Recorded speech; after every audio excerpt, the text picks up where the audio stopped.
Hi everyone and welcome back to Maths and Physics with Mr. Simons. Right, where we try to simplify your maths and get you exam ready. Right, now today's lesson we're looking at functions, grade 12 and 11. Right, although this comes from a grade 12 paper, it's stuff that was taught to you in grade 11. Right, so we're looking at variation 1 of 4. Specifically took the June exam 2019, where equation is given and we just test basically, can you draw hyperbola and answer general questions.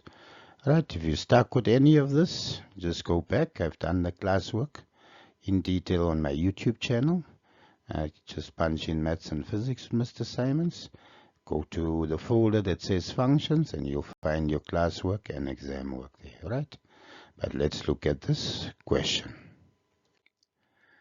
Right, so June 2019, it was question 5, and every exam will have a hyperbola question, normally for 10 marks. So given f of x equal 1 over x plus 2 plus 3. 5.1, determine equations of asymptotes of f of x for 2 marks. 5.2, write down the y-intercept of f of x for 1 mark.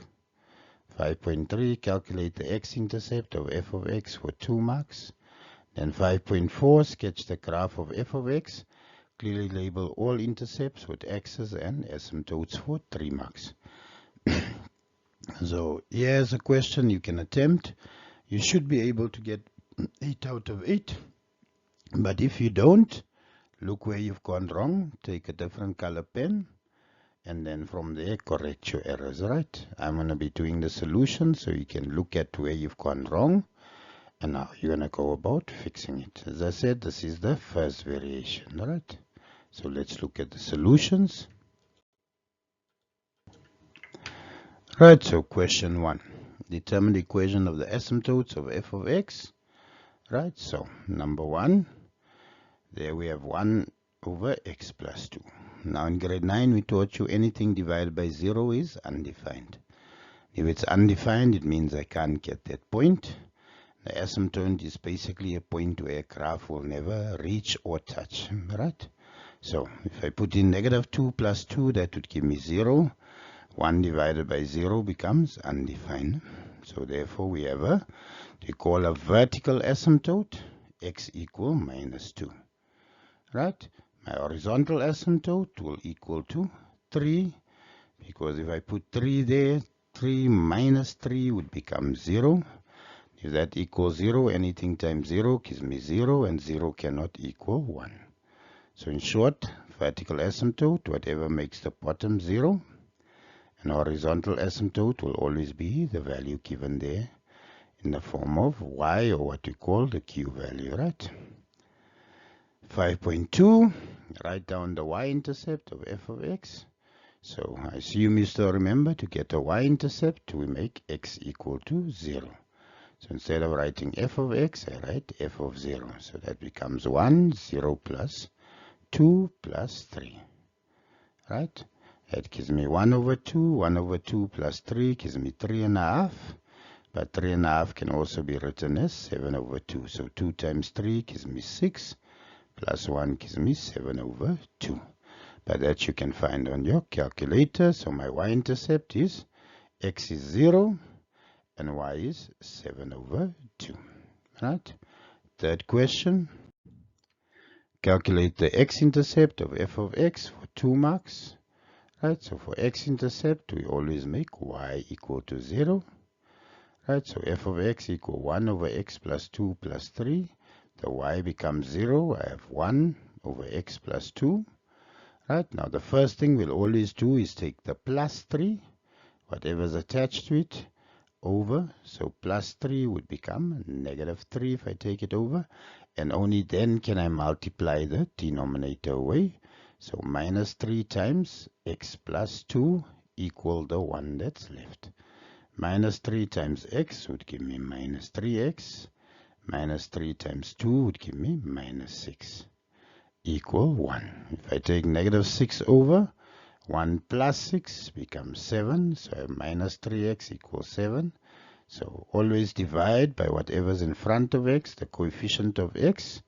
So there, if I divide by -3 both sides, I'm left with x equals 7 over minus 3, right? So that is my x-intercept, right? Now 5.4, let's see if we can plot the graph. So sketch the graph of f of x. Clearly label all intercepts, meaning x and y intercepts, with x's and the asymptotes. So we had a vertical asymptote, x equal -2. So if I have there my y-intercept and my x-intercept, -2, I'm going to draw a vertical line. And that vertical line, no matter where I go on that line, x will stay -2. That's why it's called a vertical asymptote. Horizontal asymptote, y equal to 3, right? So if we 3 there on the y-axis, I draw a horizontal line, meaning wherever I go on this line, my y value stays 3. Therefore, it's called a horizontal asymptote. Y-intercept, 0 and 3.5. So there's 0 for my x value. There is 3.5 or 7 over 2. Then for my x-intercept, basically my y value or my x value is 7 over -3. My y is 0. So if I go there, 7 over -3, or -3 goes in there, 2 and, or -2 and a third. It's just the other side, -2, and there's my y-intercept. Alright, so 1, not y-intercept, x-intercept. So 1 mark for my x and y asymptotes, another mark for my y-intercept, a mark for my x-intercept. So 1 mark for that too, and then a third mark for the shape being correctly, meaning there on the top the equation was +1 over x plus 2. So if it's positive, it's always in the first and the third quadrant, right? And that is my first variation. So I hope you follow, I hope you understand. Wish you nothing but the best. Want to get better at maths? Continue practicing. But ensure you practice what is relevant. So you can practice 20 of the same thing, but if you don't know the variations, you will be caught out. So in the second video now, I'm going to do variation 2, also from a June exam. Right, I hope I see you there, and I hope you practice all these variations, right? God bless. Bye.